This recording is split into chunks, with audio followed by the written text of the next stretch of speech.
السلام علیکم دوستوں، میں ہوں محسن بلال اور ہمیشہ کی طرح آپ کے لیے لایا ہوں حقائق اور انکشافات پر مبنی ایک سٹوری۔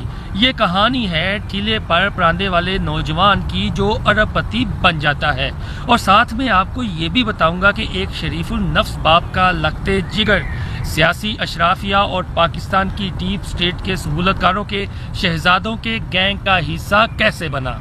دوستو، دریائے راوی کے کنارے آباد لاہور کے قصبہ ساندہ کے معروف حکیمہ والا بازار میں ایک ڈلتی عمر کا شخص یوسف پراندے، بنیانے اور ہوزری کا دیگر سامان لگا کر بامشکل زندگی کا گزر بسر کرتا تھا۔ بتانے والے بتاتے ہیں کہ اس کے 2 بیٹے تھے۔ ایک بڑا بیٹا دادا گیری کے چکر میں قتل ہو گیا، جبکہ دوسرا بیٹا مفرور ہے۔ دوستو، بات ہو رہی ہے علی عمران نوجوان کی، جس کی پاکستان سے مفروری کی وجہ اس کے والد کی شریف النفسی نہیں بلکہ آل شریف سے وابستگی ہے، کیونکہ وہ سلطنت شریفیہ کے گورنر جنرل کا داماد ہے، جو کسی زمانے میں اس گورنر جنرل کے بڑے بیٹے کا دوست ہوا کرتا تھا۔ پاکستان کے معروف اخبار امت کی ایک تحقیقاتی سٹوری کے مطابق شریف فیملی کی جلا وطنی کے دوران 4 کا ٹولہ مشہور ہوا، یعنی علی عمران کے علاوہ شہباز شریف کے فرزند حمزہ شہباز، چودھری پرویز الہی کے فرزند چودھری مونس الہی اور چودھری شجاعت حسین کے فرزند چودھری صالح حسین اس 4 کے ٹولے کی بیٹھک کا حصہ تھے۔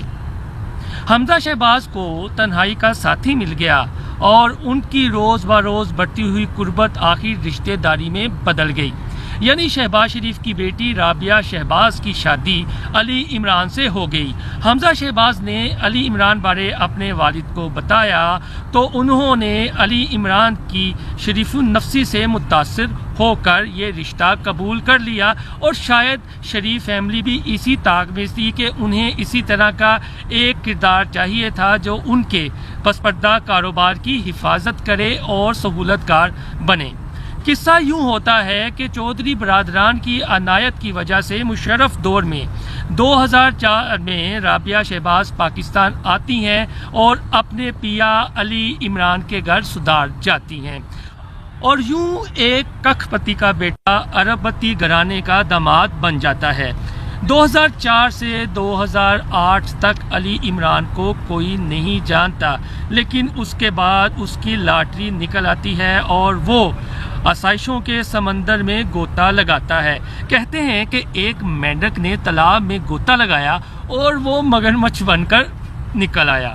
اس کے بعد خربوزے نے خربوزوں کا رنگ پکڑنا شروع کر دیا، یعنی 2008 میں جب دوسری بار شہباز شریف پنجاب کے وزیر اعلیٰ بنے تو علی عمران کو پتہ چلا کہ ایک سلطنت شریفیہ کا جو گورنر جنرل ہے اس کی پاور کیا ہوتی ہے اور اس کے داماد کی طاقت کیا ہوتی ہے۔ یوں اس نے لوٹ مار میں ادھم مچانا شروع کر دیا، اور دیکھتے ہی دیکھتے چند سالوں میں وہ پلاٹوں، پلازوں، کمپنیوں کا مالک بن گیا۔ 2013 میں مسلم لیگ نون کی پنجاب میں تیسری بار حکومت بنی، اور وفاق میں ان کے تایا سسر یعنی میاں محمد نواز شریف وزیر اعظم پاکستان بن گئے، اور وفاق میں بھی نون لیگ کی حکومت آ گئی۔ یوں علی عمران کو فری ہینڈ مل گیا۔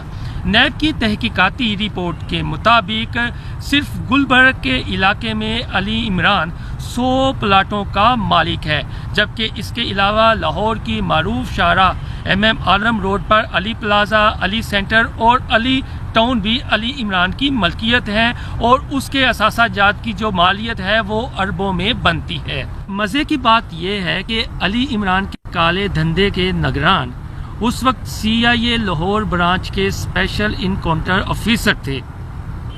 علی عمران نے نون لیگ کے دور میں اپنا اثر و رسوخ استعمال کر کے انہیں شولڈر پروموشن دلوا کر DSP بنوا دیا، تاہم عدالتی احکامات پر یہ آرڈر واپس لینا پڑے۔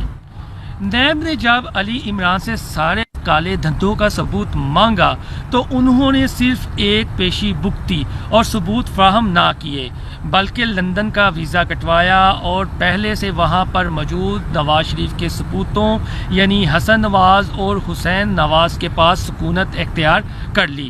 اب اسی لوٹ مار کے کیس میں شہباز شریف نیب کی حراست میں ہیں، پیشیاں بھگت رہے ہیں۔ سلمان شہباز جو ہیں وہ بھی ملک سے باہر ہیں۔ حمزہ شہباز بھی جو ہے ان کو نیب نے طلب کر رکھا ہے۔ جب دوستو قدرت کی لاٹھی بے آواز ہے، وہ کسی کو دے کر آزماتی ہے اور کسی کو نہ دے کر آزماتی ہے۔